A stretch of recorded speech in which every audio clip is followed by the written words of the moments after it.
de educación sin sensibilización ante personas que tal vez no crecieron en el mismo lugar, pero sí nacieron en el mismo lugar.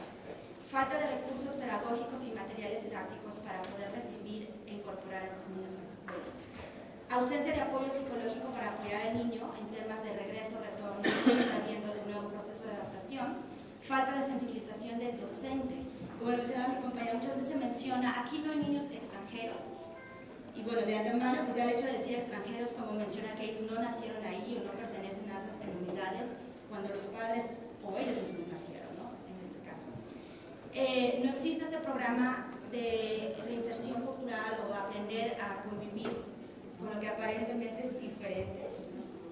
Y en suma, podría decir que hemos tenido avances administrativos, pero a medias, todo como muy a medias, y sobre todo el cómo aterrizar otra vez, cómo se va a hacer la comunicación de estas leyes, estas normas que han avanzado a las escuelas rurales, en donde estos niños regresan muchas veces, en donde el maestro o el director de la escuela no sabe, no sé si por falta de conocimiento o bien por las normas aún no aterrizan. O sea, es una pregunta que yo tengo concretamente.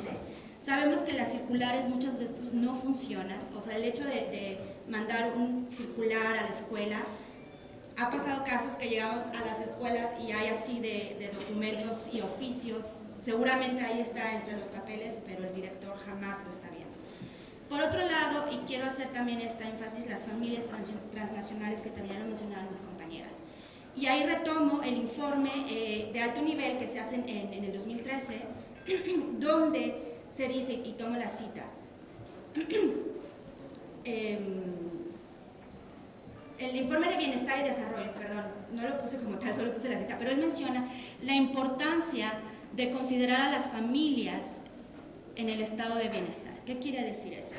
Si bien se está resolviendo en términos de normas ciertos puntos, ya hice mis apuntaciones en cuáles aún hay fallas, si son familias transnacionales que regresan en muchos de los casos deportadas a las comunidades de origen, donde, repito, el salario o el común es vivir 1 o 2 salarios mínimos por día, ¿cómo podemos realmente el niño acceder a la educación o los padres poder costear esto? O sea, no se está garantizando en términos de bienestar. ¿A qué me refiero estos 5 elementos? Salud, vivienda, alimentación, felicidad y educación.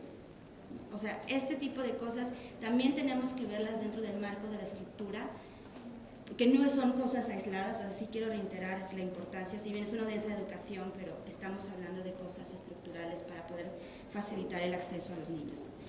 Por último, y un gran reto para nosotros como sociedad civil, es la facilidad versus contra el lenguaje técnico de la ley. ¿Qué quiere decir esto?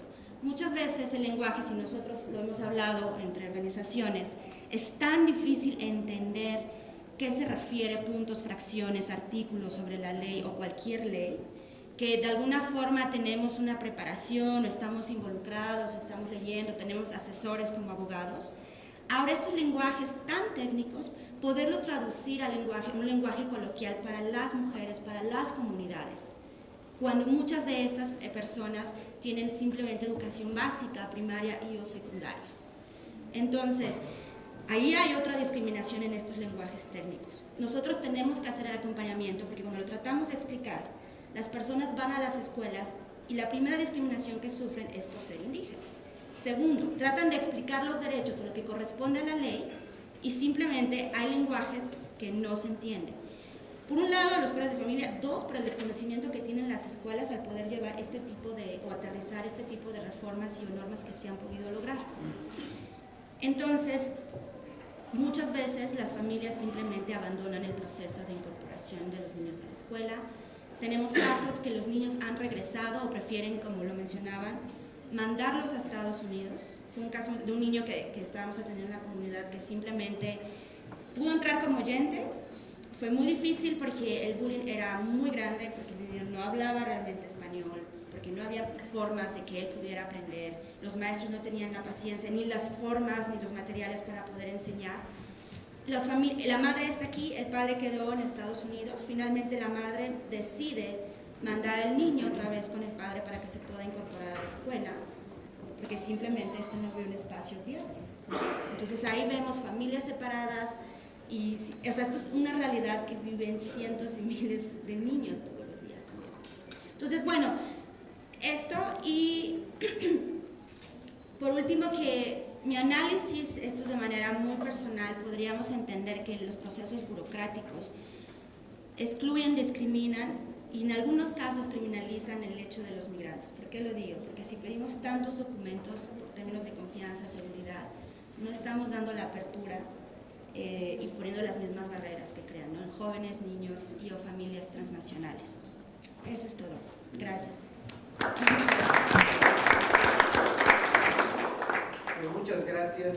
Muchas gracias a Itzel Polo Mendieta,